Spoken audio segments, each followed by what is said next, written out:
দূত নিয়ে আসেন, সংবাদ নিয়ে আসেন, তার সাথে তোমার দেখা হয়ে গিয়েছে। দেখা হয়ে গেল তার সাথে, জিবরাইল আমিনের সাথে। আদম আলাইহিস সালাম থেকে সমস্ত নবীদের কাছে যিনি আসতেন, সেই ফেরেশতার সাথে সাক্ষাৎ, চারটিখানি কথা।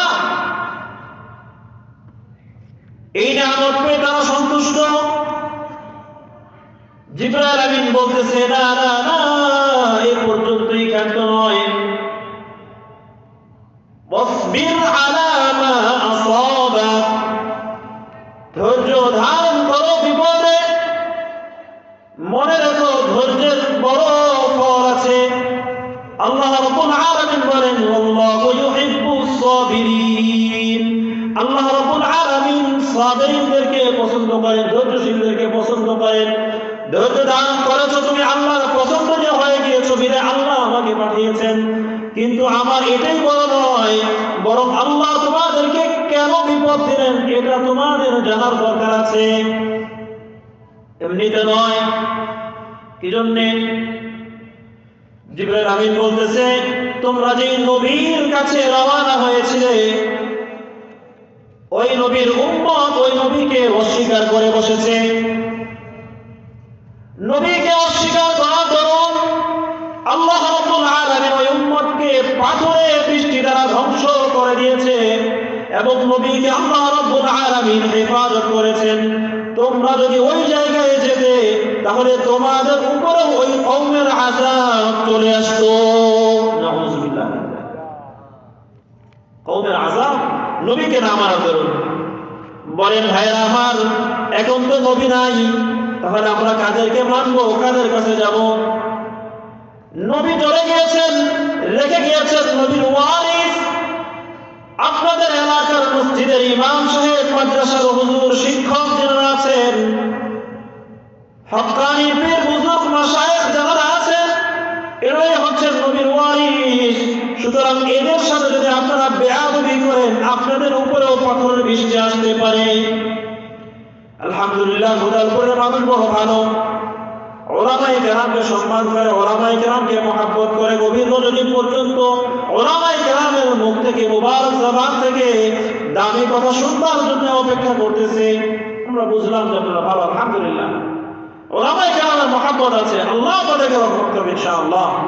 মুহতারাম হাজিরিন, তো যেটা বলছিলাম, জিবরাইল আমিন জানাইলেন যে নবীর কাছে রওনা হয়েছিলেন, নবীকে না মানার দরুন উম্মতের উপরে পাথরের বৃষ্টি এসেছে। আল্লাহ রাব্বুল আলামিন আপনাদের এই পথ রোধ করবার জন্য পায়ের মধ্যে ওই মরা প্রাণীর হাড় ঢুকায় দিয়েছেন।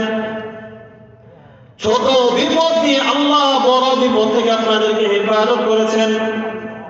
ও ভাই আমার, আমাদের অনেক সময় অনেক বিপদ হয়ে যায়, বিপদে আমরা ধৈর্যহারা হয়ে যাই। হায়, শুধু আমারই বিপদ, নামাজও পড়ি আর বিপদ আমাদেরই হয়, এমন কথা বলাটা অত্যন্ত বড় বেখবর। আল্লাহর অপছন্দনীয় বান্দাদের কথার সাথে শামিল হয়ে যাবে।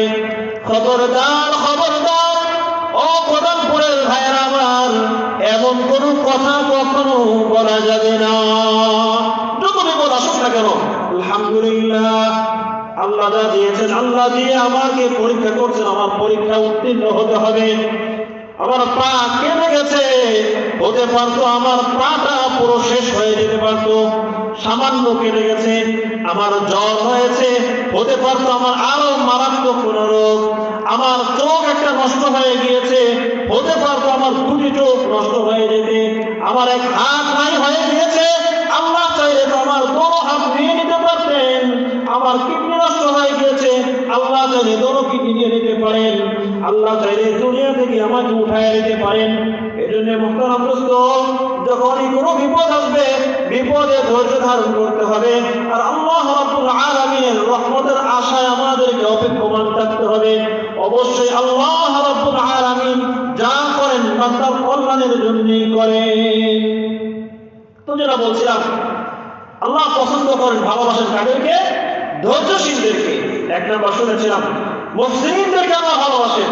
দুই নম্বর শুনেছিলাম তাওবাকারীদেরকে আল্লাহ ভালোবাসেন। 3 নম্বর শুনেছিলাম পবিত্রতা অর্জনকারীদেরকে আল্লাহ ভালোবাসেন। 4 নম্বর শুনেছিলাম মুত্তাকিনদেরকে আল্লাহ ভালোবাসেন। 5 নম্বর শুনেছিলাম সবরওয়ালাদেরকে আল্লাহ রাব্বুল আলামিন ভালোবাসেন। ভালোবাসার প্রমাণ পেয়েছেন তো? জিবরাইল আমিন হাজির হয়ে গিয়েছে লুকমান হাকিমের ওই সন্তানের সবরের কারণে। এজন্য সবরে নেওয়ার পর একটা কথা আছে, এমনিতে নয়, কথাগুলো কোরআন হাদিসের এই আয়াতের তরজমা থেকে সারাংশ নিয়ে আমাদের ভাষায় কথাগুলোকে ট্রান্সলেট করা হয়েছে যে সবরে নেওয়া পরে। মুহতারাম হাজিরিন, রাসূল আরবি সাল্লাল্লাহু আলাইহি ওয়াসাল্লাম হাদিসে পাকে ইরশাদ করেন, ইন্নাল্লাহা ইযা আহাব্বা 'আবদান নাদা জিবরাইল ইন্নী উহিব্বু ফুলানান ফাআহিব্বহু সুম্মা ইউনাদি জিবরাইল ফি আহলি as-সামাই ইন্নাল্লাহা ইউহিব্বু ফুলানান ফাআহিব্বহু সুম্মা তাওয়াদা'a লাহুল মুহাব্বাতু ফিল আরদ। আল্লাহ নবী বলেন, কোন বান্দাকে যখন আল্লাহ ভালোবাসেন, আল্লাহর ভালোবাসা যদি কোনো বান্দা অর্জন করতে পারে, যেই গুণাগুণের কথাগুলো বলা হলো, এই গুণাগুণ যদি আমরা অর্জন করতে পারি তাহলে আল্লাহর ভালোবাসা অর্জন করতে পারবো। আর আল্লাহর ভালোবাসা যদি অর্জন করতে পারি, আল্লাহ নবী বলেন, আল্লাহ রাব্বুল আলামিন জিবরাইল আমিনকে ডাকেন, ওগো জিবরাইল,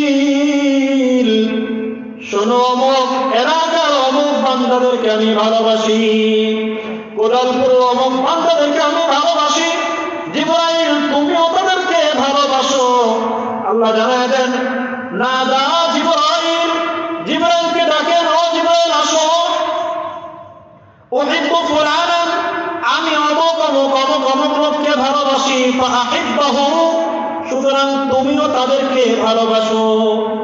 জিবরাইল আমিনকে আদেশ করেন আল্লাহ রাব্বুল আলামিন আল্লাহর প্রিয় বান্দাদেরকে ভালোবাসার জন্য। শুধু এ পর্যন্তই নয়, জিবরাইল আমিন এবার আসমানের সকল ফেরেশতাদেরকে গিয়ে বলেন, ও ফেরেশতাদের দল, আল্লাহ রাব্বুল আলামিন অমুক অমুক বান্দাদেরকে ভালোবাসেন, আমাকেও ভালোবাসার জন্য আদেশ করেছেন। সুতরাং তোমরাও শোনো ফেরেশতাদের দল, ওই বান্দাদেরকে তোমরা সকলে ভালোবাসো। কাদের ভালোবাসা পাইবেন? কাদের ভালোবাসা? আল্লাহর ভালোবাসা পাইলে সকল ফেরেশতাদের ভালোবাসা পাওয়া যাবে। আর আল্লাহর ভালোবাসা পাওয়ার জন্য হইতে হবে আমাকে সবরওয়ালা, হইতে হবে আমাকে মুত্তাকি, হইতে হবে আমাকে পবিত্র, হইতে হবে আমাকে নেক কাজ করেওয়ালা, হইতে হবে আমাকে তাওবাকারী। তাহলেই আমি আল্লাহর ভালোবাসা পাবো। হাদিসের শেষ অংশে আল্লাহর নবী বলেন, সুম্মা তাওয়াদা'a লাহুল মুহাব্বাতু ফিল আরদ, অতঃপর এই ভালোবাসা শুধু আসমানের ক্ষান্ত থাকে না, ওই বান্দাদের প্রতি ভালোবাসা আল্লাহ রাব্বুল আলামিন জমিনবাসীদের মধ্যে সয়লাব করে দেন। জমিনের মধ্যে আল্লাহ রাব্বুল আলামিন জমিনবাসীদের দিলের মধ্যে ওই বান্দার প্রতি ভালোবাসা আল্লাহ সৃষ্টি করে দেন। সুবহানাল্লাহ, আল্লাহ সৃষ্টি করে দেন ভালোবাসা। মুহতারাম ভাইরা আমার, ভালোবাসা প্রথমেই বলেছিলাম, ভালোবাসা একটি পবিত্র আমানত, আল্লাহর পক্ষ থেকে দেয়া পবিত্র আমানত। যুবক বন্ধুরা, এই পবিত্র আমানতকে যেন আমরা অপবিত্র জায়গায় ব্যবহার না করি। কঠিন ভয়, কঠিন আযাবের অপেক্ষায় থাকো না হলে, কঠিন আযাবের অপেক্ষায়। আল্লাহ রাব্বুল আলামিন যেমনি ভাবে যাদেরকে ভালোবাসেন তাদেরকে ভালোবাসতে বলেন, আর যাদেরকে ভালোবাসেন না, যারা এই ভালোবাসার পবিত্র আমানতকে নষ্ট করে, অপাত্রে ব্যবহার করে, তাদের সম্পর্কে বলেন, ওয়া ইন্নাল্লাহা ইযা আবগাযা 'আবদান ইউনাদি জিবরাইল, আল্লাহ যখন কোনো বান্দার প্রতি রাগান্বিত হন, ফেরেশতা জিবরাইলকে ডাকেন, ও ফেরেশতা জিবরাইল,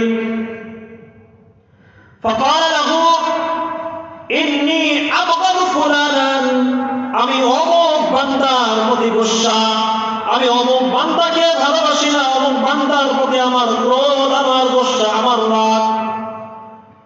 ফাআবগিদুহু, সুতরাং তুমিও তাদের প্রতি রাগান্বিত হয়ে যাও। জিবরাইল আমিনকে আল্লাহ রাব্বুল আলামিন বলে দেন, আমি অমুকের প্রতি রাগ, তুমিও রাগান্বিত হয়ে যাও, আর সমস্ত ফেরেশতাদেরকে বলে দাও সকলে যেন তাদের প্রতি রাগান্বিত হয়ে যায়। আর এই ফল জমিনবাসীদের মধ্যে আল্লাহ ছড়ায় দেন, যার দরুন জমিনে বসবাস মানুষও ওই ব্যক্তির বিরুদ্ধাচরণ শুরু করে দেয়। কারণ আল্লাহ অসন্তুষ্ট হয়ে গিয়েছেন, ফেরেশতারা অসন্তুষ্ট হয়ে গিয়েছেন, মানুষের দিনের মধ্যে আল্লাহ রাব্বুল আলামিন ওই ব্যক্তির ক্রোধ, ওই ব্যক্তির প্রতি গোসা, রাগ সব ফেলে দিয়েছেন। মোহতারাম হাজিরিন, এজন্য আল্লাহর ভালোবাসা পেতে হলে আমাদেরকে কি করতে হবে? 1 নম্বর মুহসিন হতে হবে, সৎ কর্ম করনেওয়ালা। 2 নম্বর সাবিরিন হতে হবে, ধৈর্যশীল। 3 নম্বর পবিত্রতা অর্জনকারী। 4 নম্বর তাওবাকারী। 5 নম্বর আমাদেরকে মুত্তাকী হতে হবে। তাহলেই কেবল আমরা আল্লাহর ভালোবাসা পাবো, আর যদি না হয় পাবো না। শুধু আল্লাহকে আমরা ভালোবাসি এমনটি নয়, আল্লাহ রাব্বুল আলামিন পিতামাতার দিলের মধ্যে সন্তানের ভালোবাসা সৃষ্টি করে দিয়েছেন, স্ত্রীর দিলে স্বামীর প্রতি ভালোবাসা সৃষ্টি করে দিয়েছেন, স্বামীর হৃদয়ে স্ত্রীর প্রতি ভালোবাসা সৃষ্টি করে দিয়েছেন। এটা দুনিয়ার নিজাম। আল্লাহ রাব্বুল আলামিন এই ভালোবাসা দিয়ে দিয়েছেন, কিন্তু এটাকে অপাত্রে ব্যবহার করবার জন্য নয়, ন্যায় সঙ্গত পাত্রে ব্যবহার করতে হবে।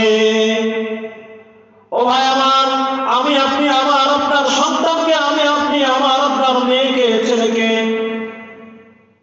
অবশ্যই সহিহ নসিহত গুলো করবো। রব্বানি হাকিম যেমন নসিহত করেছিলেন, তাহলে সন্তানের প্রতি আমার যে ভালোবাসা ছিল, ঠিক সন্তানও সঠিক সময়ে আমার প্রতি তার ভালোবাসা ধরে রাখতে পারবেন। আর যদি সন্তানকে নসিহত গুলো না করি, এই সন্তান এক সময় এমন হবে, এই সন্তান আমার সকল কষ্টের কারণ হবে। আপনারা দেখেছেন কিছুদিন পূর্বে, কয়েক মাস পূর্বে, বৃদ্ধ বাবাকে মেয়ে কিভাবে চর থাপ্পড় আর লাথি মারতেছে। বৃদ্ধ বাবাকে চর মারতেছে, লাথি মারতেছে। আর আফসোস, মেয়েরা এমনটা করতে পারে কোনোদিন ভাবি নাই। ছেলেরা করে, বাবার সাথে দুরাচার করে, কিন্তু নিজ মেয়ে সন্তান বাবার সাথে এমন করে কোনোদিন দেখি নাই। কিসের ফসল জানেন? মেয়ে একটু শিক্ষিত বেশি হয়ে গিয়েছিল, এখন শিক্ষা অর্জন করার দরুন, দ্বীনি শিক্ষা না পাওয়ার দরুন দুনিয়াবী শিক্ষা, অনেক উচ্চ শিক্ষা শিক্ষিত হয়েছিল, কিন্তু সাথে দ্বীন ছিল না। কি ছিল না ভাই? দ্বীন। দ্বীন শিক্ষা না থাকার কারণে দুনিয়াবী শিক্ষার পাশাপাশি বাবার সাথে কি বিহেভ করতে হবে বুঝে নাই, বাবার কদর সে বুঝে নাই। সে এখন নিজেকে মনে করছে যে এই বৃদ্ধা যে পায়খানা প্রস্তাব করে দেয় বিছানায়, এর খেদমত করার সময় আমার নেই, আমার অফিস আছে, আমার অনেক জব আছে, আমার অনেক ডিউটি আছে, আমি একজন অফিসার, আমার অফিসে অনেক কাজ আছে, আমি কি এই বৃদ্ধা খেদমত করতে পারি? বিরক্তি বোধ করে। কিন্তু যদি দ্বীনি বুঝ থাকতো, তাহলে বুঝতো যে হয় এই তো আমার সেই পিতা, যে পিতা মাথার ঘাম পায়ে ফেলে আমার জন্য নিজের শরীরে রক্তকে পানিতে পরিণত করে আমাদের মুখে হাসি ফোটাবার জন্য সমস্ত কষ্টকে সয়ে নিয়েছেন। সেই পিতাই তো এই পিতা, যেই পিতা আমাকে চাইলে 2 আঙুল দিয়ে টিপে ধরে আমাদের শ্বাস রোধ করে দিতে পারতেন। এই পিতা তো সেই পিতা। আজকে তিনি যেই জায়গায়, আল্লাহ আমাকে সেই জায়গায় দিতে পারেন। আর এই পিতাও তো একদিন যুবক ছিলেন, তিনিও তো একদিন আমার চেয়ে শক্তিশালী ছিলেন, তিনিও তো একদিনে জমিনে দ্বন্দ্ব ভরে চলেছেন, এই জমিনে দাপট দেখিয়ে বেরিয়েছেন। আজকে তিনি অসহায় হয়ে গিয়েছেন। অনেক অসহায় বাবাদের আত্মনাদ দেখেছি। গতকাল এক মুরব্বী বাজারে এসেছেন, ভালো একাকে এসেছেন বাড়ি থেকে, সাথে একটি ব্যাগ, ব্যাগের মধ্যে চাদর, সোয়েটার, মাফলার। ডাক্তারের কাছে এসেছেন, যে আপনার দেখতে স্মার্ট, কিন্তু ব্যাগটা নিয়ে অবস্থা কেন? সেলাই করা, কি করে খোঁজ দিলাম যে ভালো অবস্থা, বাড়িও আছে, বিল্ডিং করা আছে, সরকারি চাকরিজীবী ছিলেন। 9 বছর আগে, 9 বছর আগে তিনি পেনশনে এসেছেন। 50 লক্ষ টাকা প্লাস তিনি পেনশন পেয়েছেন, ফুল টাকা উঠিয়ে নিয়েছিলেন। 40 লক্ষ টাকা ব্যয়ে বাড়ি করেছেন। কিন্তু দুঃখ তার এক জায়গায়, 2 ছেলে সন্তান, 3টা মেয়ে, মেয়েদেরকে বিবাহ দিয়ে দিয়েছেন। ছেলে 2 এক ছেলেকে বিবাহ করাইছেন, আর এক ছেলে বিবাহ করার নাই, ছেলে দুটো কথা শোনে না। আমি জিজ্ঞেস করতে করতেই মুরব্বীর চোখ থেকে হালকা ধরে বলতেছেন, বাবা আমি ভালো নাই, আমি ভালো নাই। ভালো নাই কেন বাবাজি? বলে যে ছেলেরা আমার কথা শোনে না, ছেলেরা আমার কথা শোনে না, আমি নাকি ঘরে বোঝা, আমি নাকি কিছুই করি না, আমি শুধু বসে বসে খাই। হ্যাঁ আফসোস, 55 লক্ষ টাকা নিয়ে এসে 40 লক্ষ টাকা ব্যয় করে বাড়ি করলেন। ওই বাড়ি কার জন্য করেছেন? ওই সন্তানদের জন্যই তো, ওই সন্তানদের মাথা পড়বার জন্যই তো। কিন্তু আজকে তাদের কথা বলছে যে বাবারা কোনো কাজ করে না, ঘরে শুয়ে বসে খায়। শুধু 9 বছর আগেও তিনি ব্যাংকে অফিসারের চেয়ারে বসতেন, আর তাকে স্যার বলে সকলে স্যালুট দিত। কিন্তু আজকে তিনি এমন হয়ে গিয়েছেন যে এমন অসহায়ত্ব বোধ করতেছেন নিজেকে। সন্তানগুলোকে দিন শিক্ষা না দেওয়ার দরুন সন্তানরা বলে যে কোনো কাজ নেই কাম নেই, শুধু ঘরে বসে থাকলে অসুস্থ হবে নি। হাই বাবাকে এই আচরণ, আফসোস। ভাইরা আমার, খবরদার, সন্তানকে এখনো সময় আছে, নসিহত করেন। লোকমান হাকিমের নসিহতুল আল্লাহ কোরআন কারীমে ইরশাদ করেছেন। কি জন্য? শুধু কোরআনে থাকবে, ওলামায়ে কেরাম বয়ান করবে, আপনারা শুনবেন এজন্যই না, না এজন্য নয়, বরং কোরআন কারীমের প্রতিটা আয়াত আমাদের জীবন ব্যবস্থা চেঞ্জ করার জন্য, কোরআনের ওই আয়াত অনুযায়ী নিজের জীবনকে পরিচালনা করবার জন্য। কোরআনের প্রতিটা আয়াত যে দিক নির্দেশনা দেয়, এটাই ছিল আমার নবীর আখলাক। আম্মা জান আয়েশা সিদ্দিকা রাদিয়াল্লাহু তাআলা আনহাকে কেউ জিজ্ঞেস করেছে, আম্মা জান, হুজুর সাল্লাল্লাহু আলাইহি ওয়াসাল্লামের চরিত্র কেমন ছিল? তিনি বলেন, কানা খুলুকুহু আল কুরআন। নবীর চরিত্রের বিবরণ আমি কি দিব? নবীর চরিত্রের বিবরণ ওই কোরআন। ওই কোরআনে যেমন আছে নবীর জীবনটাও তেমনই ছিল। মুহতারাম হাজিরিন, নবীর জীবন তেমনই ছিল যেমনটা কোরআন নাযিল আছে। এজন্য আপনাদের আমাদের সন্তানদেরকে দ্বীন নসিহত করবার জন্য দ্বীনি মজমায় নিয়ে আসতে হবে, ওলামায়ে কেরামের সান্নিধ্যে নিয়ে যেতে হবে। যেমনটা লোকমান হাকিম নিজেও নসিহত করেছেন, আমার নবীর কাছে নিয়ে রওনা হয়েছিলেন নবীর সুহবতে নেওয়ার জন্য, নবীর কাছ থেকে কথা শুনবার জন্য। এখন তো আর নবী নেই, আমরা কার কাছে নেব? আমরা আমাদের সন্তানদেরকে সহিহ সহিহ কথাগুলো নসিহত করব। আমি যদি না পারি, না বুঝাইতে পারি, ওলামায়ে কেরামের কাছে আমি নিয়ে যাব, আলেম ওলামাদের শরণাপন্ন হব, যেন আমার সন্তানটা দ্বীনি বুঝ পায়, সহিহ কথাগুলো শুনতে পারে এবং আমল করতে পারে। নবী সাল্লাল্লাহু আলাইহি ওয়াসাল্লাম বলেন, আহিব্বুন নাস আনফাউহুম লিল্লাহ। আল্লাহ রাব্বুল আলামিন ওই মানুষদেরকেও ভালোবাসেন যারা অন্যের কল্যাণ কামনা করে, তাদেরকেও আল্লাহ ভালোবাসেন। অন্য হাদিস আল্লাহ নবী বলেন, ও আহিব্বুল আমাল, কিছু কাজকে আল্লাহ ভালোবাসেন, ওই কাজ যারা করবে তাদেরকেও আল্লাহ ভালোবাসেন। 1 নাম্বার, সুরুরুন তুদখিলুহু আলা মুসলিমিন, কোন মুসলমানকে আপনি আনন্দিত করে দিলেন। একজন অসহায় মানুষ, অসহায়ত্বের চরম শিখরে পৌঁছে গিয়েছে, তাকে আপনি গোপনে 1000 টাকা একটা নোট দিয়ে দিলেন। ওই ব্যক্তি এতটা খুশি হবে যে হাই, আমি তো কল্পনাও করিনি আমাকে কেউ 1000 টাকা দিবে। সেই কল্পনাতীত খুশি হয়ে গেল। এর দ্বারা আল্লাহ আপনাকে ভালোবাসবেন। যে কোনো মুসলমানকে কেউ সন্তুষ্ট করলো, কোন বিপদগ্রস্ত মানুষকে সাহায্য করলো, আল্লাহ রাব্বুল আলামিন তাকে ভালোবাসেন। আও তাকশিফু আনহু কুরবাতান, অথবা কোন মুসলমানের উপর কোনো বিপদ ছিল, ওই বিপদকে দূর করে দিল, তাকে সহযোগিতা করলো, আল্লাহ তাকেও ভালোবাসেন। আও তাকদি আনহু দাইনান, অথবা কোন মুসলমান ঋণগ্রস্ত হয়ে পড়েছে, ওই ঋণ থেকে উদ্ধার করবার জন্য সাহায্য করেছেন, আল্লাহ আপনাকে ভালোবাসবেন। মুহতারাম হাজিরিন, এজন্য আমাদের দিলের মধ্যে যে ভালোবাসা আছে, ভালোবাসাকে অপাত্র ব্যবহার না করা। 14ই ফেব্রুয়ারি যেই দিবস সামনে আসতেছে, ওই দিবসকে অন্যায় কাজে নয়, বরং 14ই ফেব্রুয়ারি আমরা আমাদের ভালোবাসা কার জন্য নিবেদিত করব? আল্লাহর জন্য নিবেদিত করব। আমরা ওই দিন ভালোবাসা দেব কার জন্য? আল্লাহর জন্য। শুধু ওই দিনই নয়, মুমিন ভালোবাসে তার জন্ম থেকে মৃত্যু পর্যন্ত আল্লাহকে, সর্বক্ষণ আল্লাহকে ভালোবাসে, আল্লাহকে ভয় করে। পিতা মাতাকে ভালোবাসবো, নিজের সন্তানকে ভালোবাসবো, স্বামী স্ত্রীকে ভালোবাসবে, স্ত্রী স্বামীকে ভালোবাসবে, ভাই বোনকে ভালোবাসবে, বোন ভাইকে ভালোবাসবে। আল্লাহর জন্য আমরা একে অপরকে ভালোবাসবো। আল্লাহর জন্য কারোর সাথে আমার বিচ্ছেদ হবে হাদিসের মধ্যে আল্লাহ রাসূল সাল্লাল্লাহু আলাইহি ওয়াসাল্লাম বলেন, মান আহাব্বা লিল্লাহ ওয়া আবগাদা লিল্লাহ ওয়া আ'তা লিল্লাহ ওয়া মানা'a লিল্লাহ ফাকাদ ইসতাকমালাল ঈমান। যে ব্যক্তি আল্লাহর জন্য কাউকে ভালোবাসলো, আল্লাহর জন্য কারো থেকে পৃথক হলো, আল্লাহ সন্তুষ্টির জন্য কাউকে কিছু দিল, আল্লাহ সন্তুষ্টি অর্জনের জন্য কারো থেকে ছিনিয়ে নিল, অর্থাৎ কারো থেকে পৃথক হয়ে গেল, কাউকে দিল না, ফিরিয়ে দিল আল্লাহ সন্তুষ্টি অর্জনের জন্য, আল্লাহর নবী বলেন ফাকাদ ইসতাকমালাল ঈমান, ওই ব্যক্তি কামেল ঈমানদার।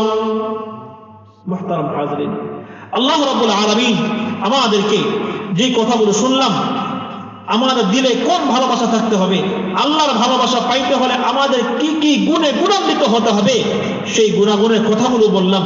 এই কথাগুলোর উপরে মহান রব্বুল আলামিন আমাদের সকলকে সহিভাবে আমল করবার তৌফিক এনায়েত ফরমান। আমিন। ওয়া আখিরু দাওয়ানা আনিল হামদুলিল্লাহি রাব্বিল আলামিন।